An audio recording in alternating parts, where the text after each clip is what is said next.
proud to announce that this video is Revenge of the Fallen Megatron. Like, legit this time. This Revenge of the Fallen Megatron, I got him for Christmas of 2018. Yeah, 2018. So, but the funny thing is when people were wrapping gifts, his box is hidden somehow in my grandma's room. And before I left back home from my grandma's house, my little brother found a Amazon box, and my mom realized, oh shit, that's a gift that for some reason I thought never came.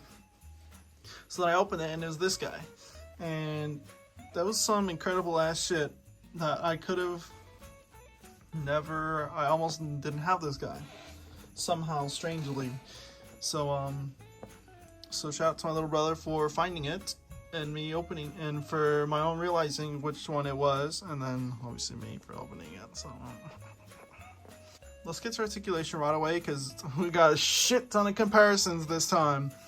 I'm not kidding. This video is probably going to be the biggest one out of all December videos. So head can look all the way up. Oh, let me fix this. Okay, so you can look all the way up, can't look down. Arm goes fully on both sides. He's got arms can go out. I don't think no, not the same. They're different distances. Bicep swivel. The elbow goes pretty far in, and then the hand swiveled and stuff. And on this arm, it's about the same. He's got a opposable thumb right here, and then the sword. It's not really technically articulation, but it's a part that moves. His leg can go out that far forward, that far back, thanks to no backpack. His legs can go out that far, so yes, he has a beautiful spread. Still not from Punjabi. Thigh swivel, and then he's articulated right from this point, from here to here, so you get like a straight line or whatever. And then he's got ankle tilts, which is usually an oddity in the Studio Series toys. And then I guess his toes are articulated, but that doesn't really count. So he comes with nothing because his weapon is built in. We got Megatron. Let's do the Force Battle, because I think I have more figures that are closer to Revenge of the Fallen than I do Dark of the Moon. So yeah, let's get the Force fight out of the way.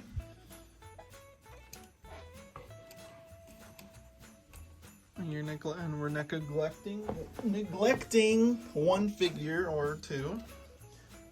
So we got actual Revenge of the Fallen Optimus, the one that's labeled on the box as so, and then we got the first movie Optimus. So pick your poison for your Optimus. This is the Force fight right here. So yeah, pretty good scaling. But if you want to see Megatron next to an Optimus, here's the 32, and here's 05. So that's pretty cool. If you have, and then if you have Grindor Blackout, the size is about the same. And if you have the first movie Starscream or Revenge of the Fallen Starscream, the height is the same. Next we have some Autobots. So we got Ironhide,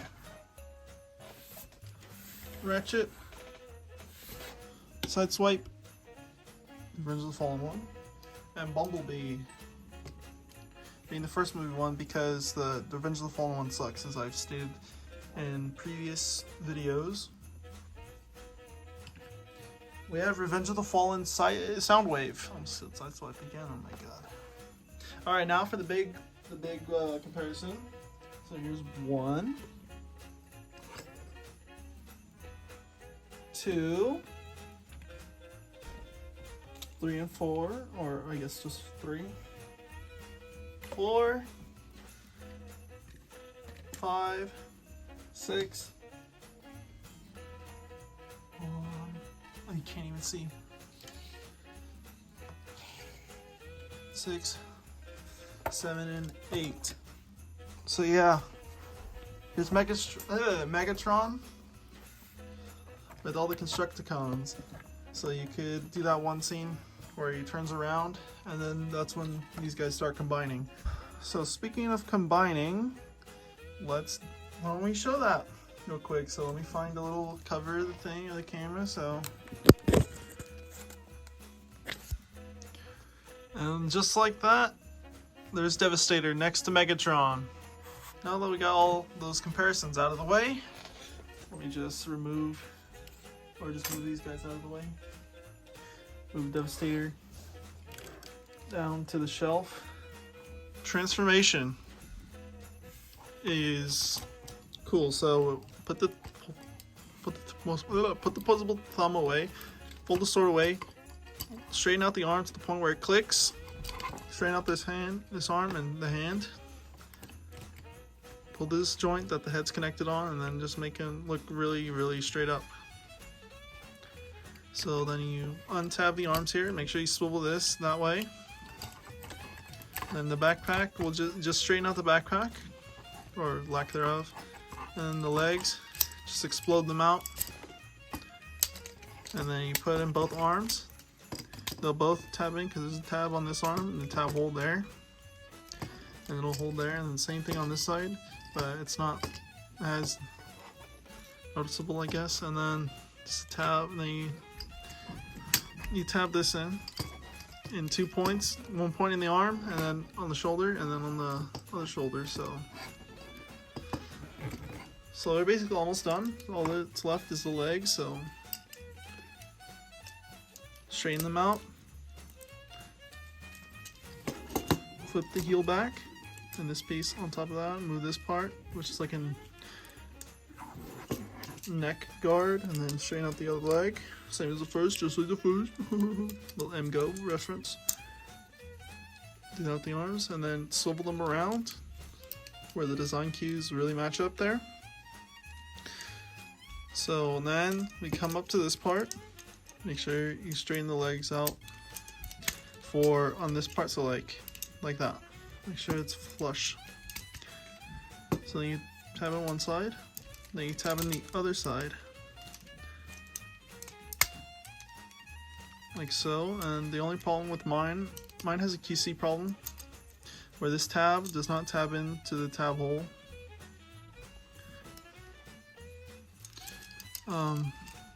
That's just a problem mine's had for a long time, but there are ways to get around it. So like this, will just shove the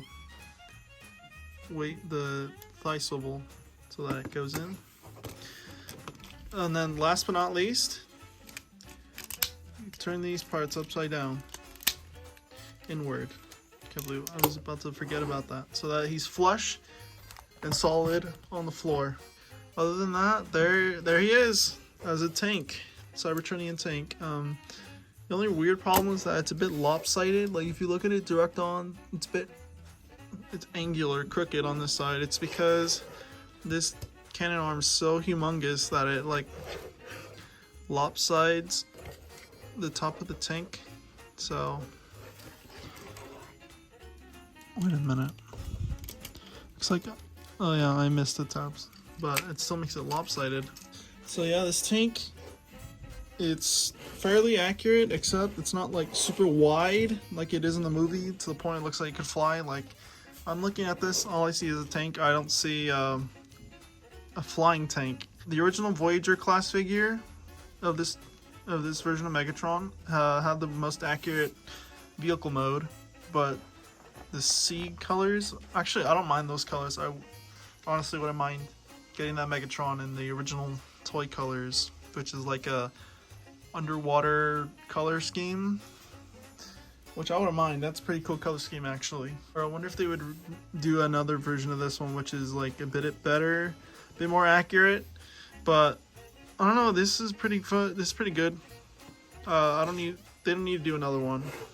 I'm pretty satisfied with this. Bumblebee, you can get, I'll show you Bumblebee because it's literally the same toy, just a different shell.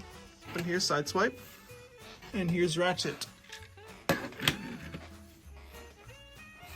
These are the first immediate ones I can get out of the way since I already showed you a different rendition of their toys. Unfortunately, I'm not going to show you all the Constructicons vehicle modes because holy shit, it's a pain in the ass to dismantle Devastator and to put him back together.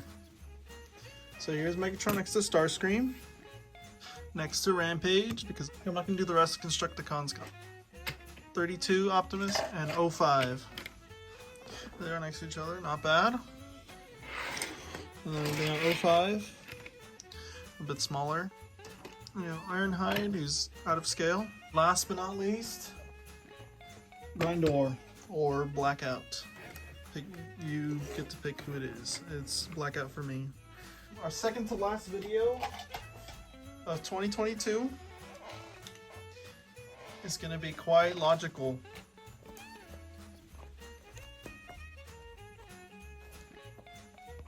I'll see you then. Oh yeah, before I forget, don't forget to like, subscribe, notifications on, and share this with a friend or an acquaintance, anybody that you think would like toy reviews or about just about anything. Toy reviews about Transformers, Marvel Legends, SC Figuarts, whatever, even though Transformers do take a priority most of the time. But it's just the nature of the beast, I guess, when you have more Transformers than anything else. So